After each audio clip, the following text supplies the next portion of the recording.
Enquanto Freud explica as coisas, o diabo fica dando os toques.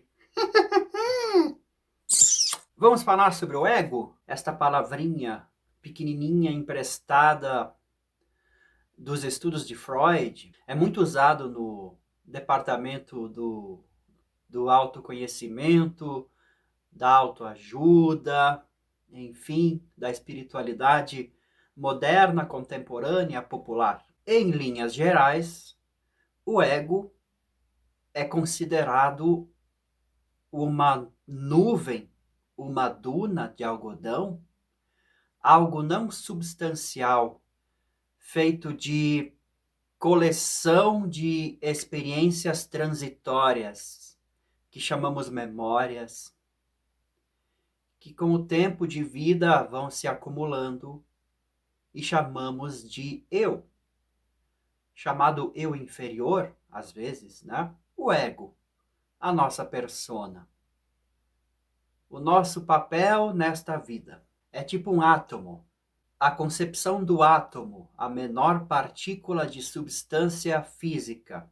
Essa ideia, essa alegoria de átomo, foi criada, desenvolvida pelo Demócrito de Abdera, na Grécia Antiga.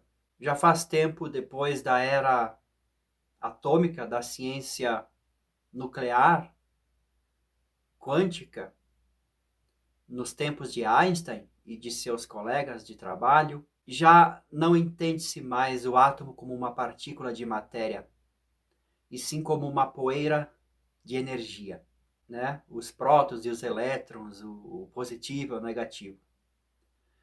Uma onda de energia, às vezes é onda, às vezes é partícula, né? Tem toda aquela coisa. O átomo, um campo energético.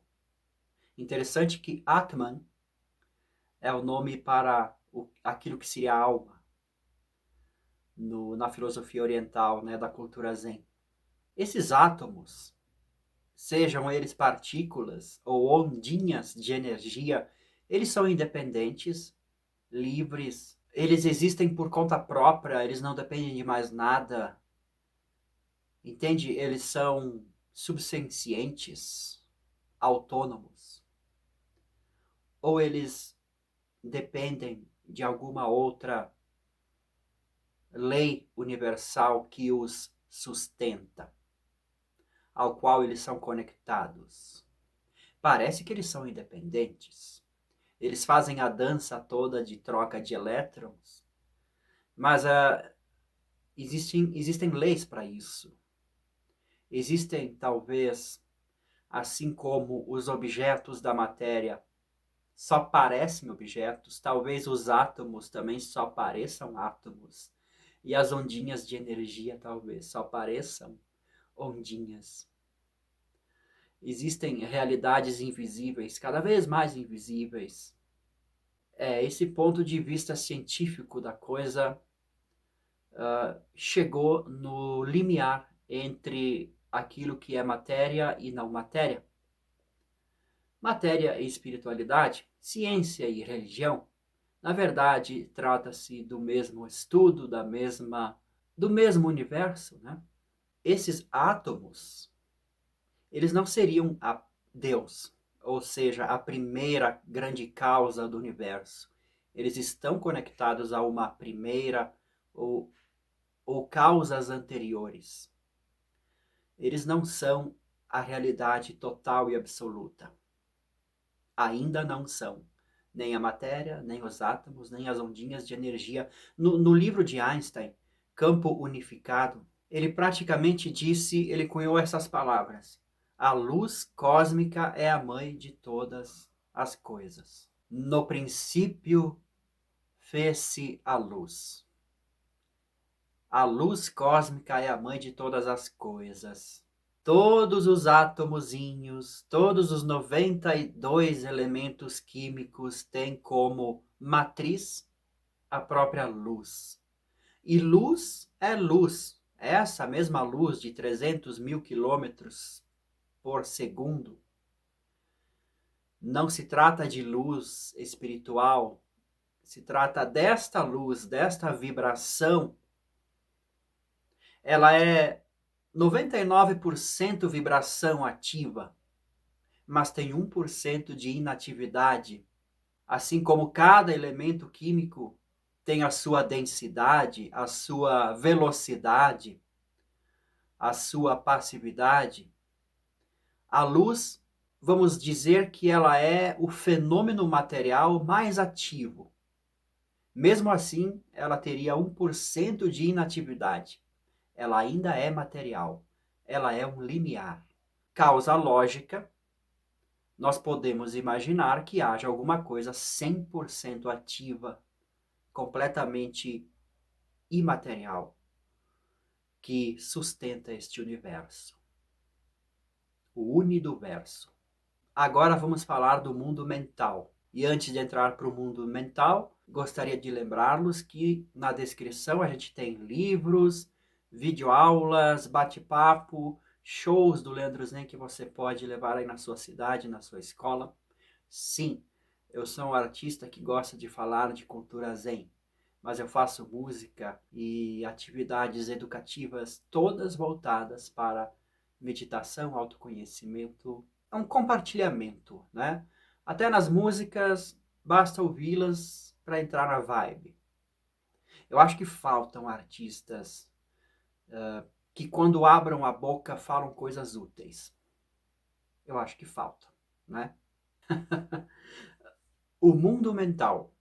Essa relação que a gente, essa explicação toda sobre os átomos tem uma correlação poética com o mundo mental do ser humano, com o cérebro, com a mente, com a razão, com o intelecto, com a alma, com o corpo físico? Pois bem, supomos, imaginamos que cada um de nós, tem um mosquitão aqui, imaginamos que cada um de nós somos um átomo, somos átomos diferentes, né? O nosso corpo é o nosso elemento químico, a nossa mente é o nosso átomo, a nossa ondinha de energia. Se há uma luz que seria mãe de todos nós, esta luz, a flor da razão, seria o eu superior, enquanto o ego é chamado eu inferior. Eu superior. Este eu superior seria 99% luz, 1% ilusão. Enquanto o ego é praticamente ilusão, porque ele é feito de percepções, memórias, né?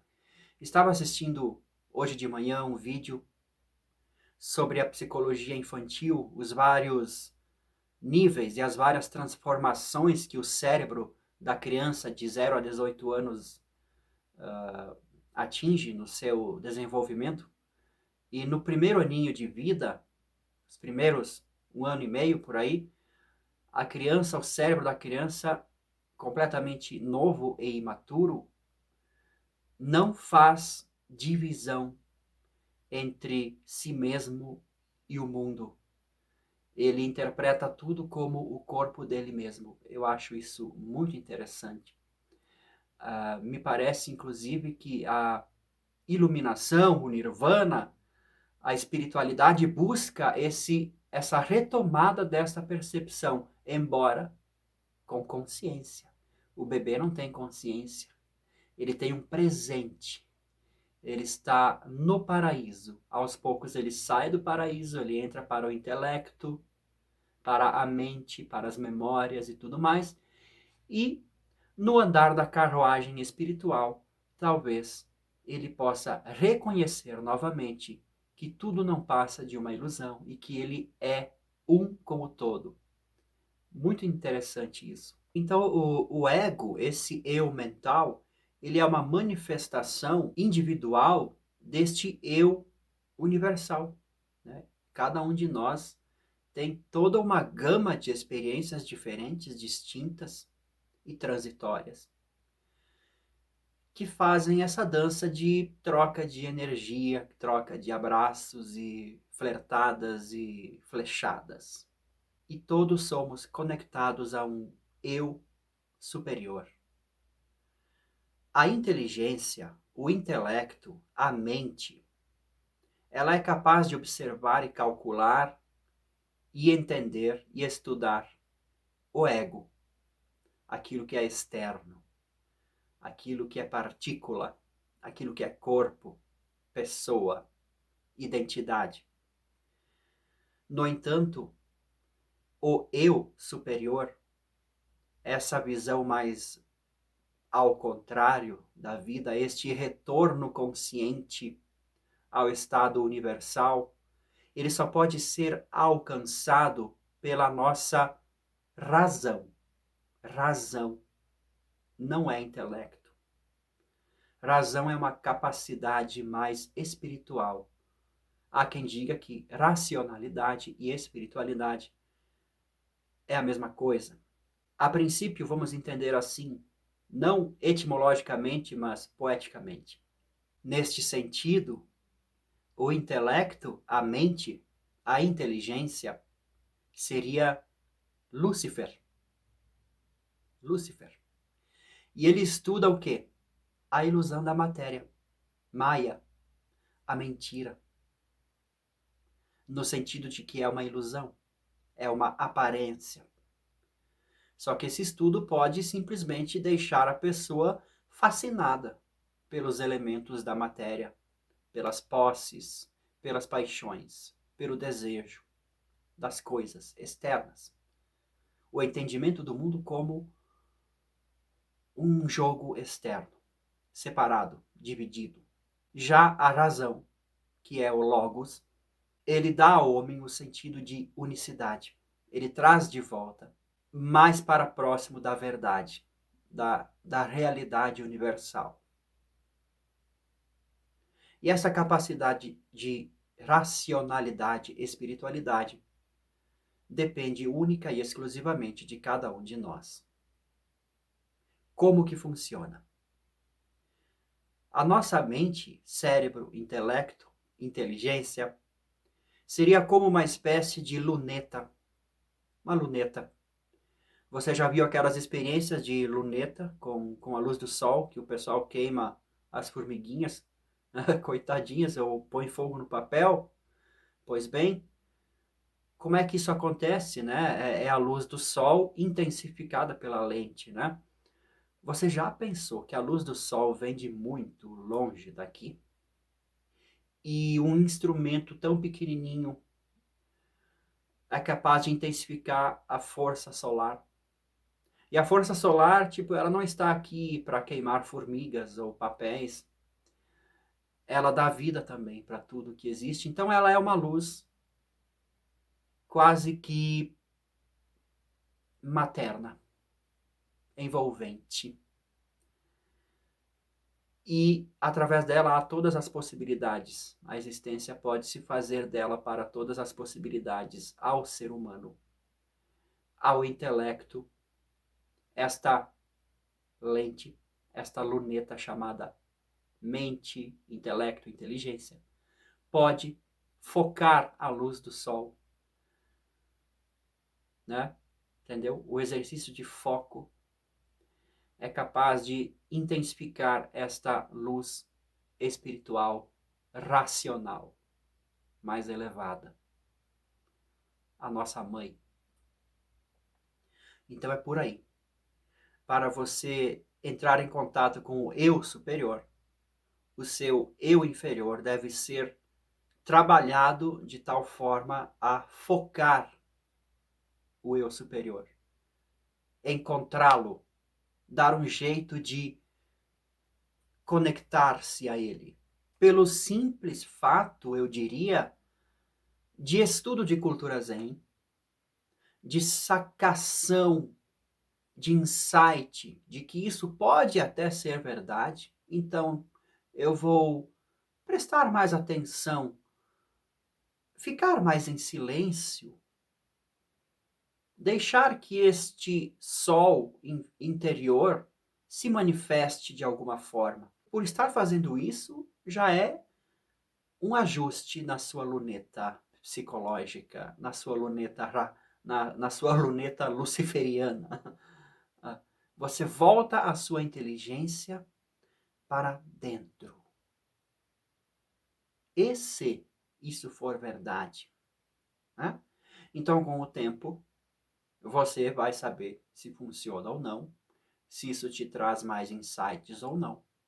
E com o tempo, o seu eu inferior, o seu ego, o seu personagem aqui neste mundo, se correlaciona com o eu superior, com aquilo que seria a alma, um raio de sol. Então a sua vida entra numa espécie de harmonia muito maior e muito mais poderosa que seu pequeno ego jamais seria capaz, porque ele tem uma visão limitada. A verdadeira inteligência, o verdadeiro fio da navalha da inteligência bem afiada, é voltada para dentro. Ele puxa para fora, no sentido poder político, né? Manipulação psicológica, porque ele mexe com as pessoas separadamente. Então, quando você volta para dentro, você descobre que, opa, todos nós já somos um. Então é bobagem querer mudar as coisas de fora. Eu tenho que estabelecer um contato cada vez maior com o meu eu superior ou com o eu superior. Isso é inteligência.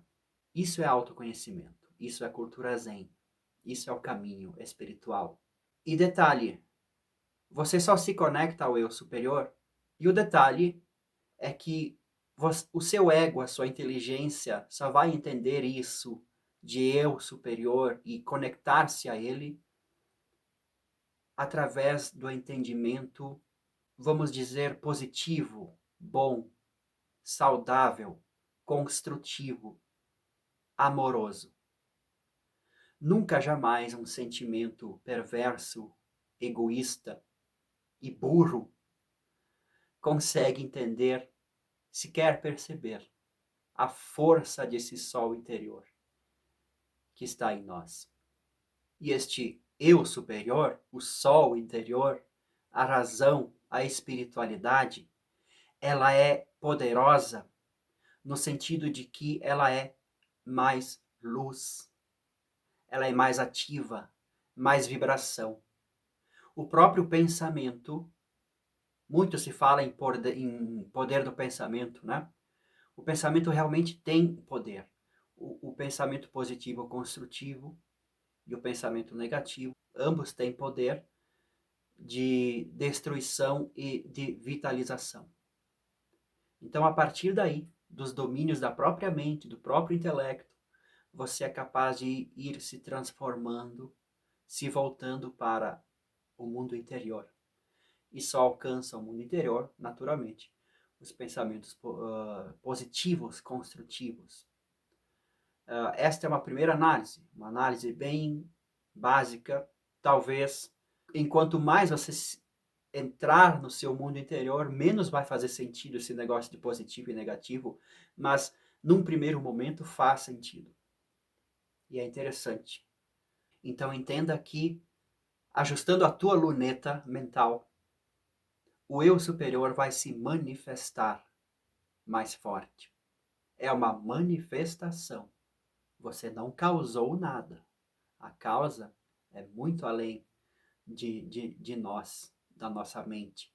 Mas a nossa mente, ela pode e deve ser condicionada, no bom sentido da palavra, a receber as influências espirituais que nos guiam para uma vida melhor, para um universo mais bonito, para um jardim de camomila. Muito bem, até o próximo vídeo.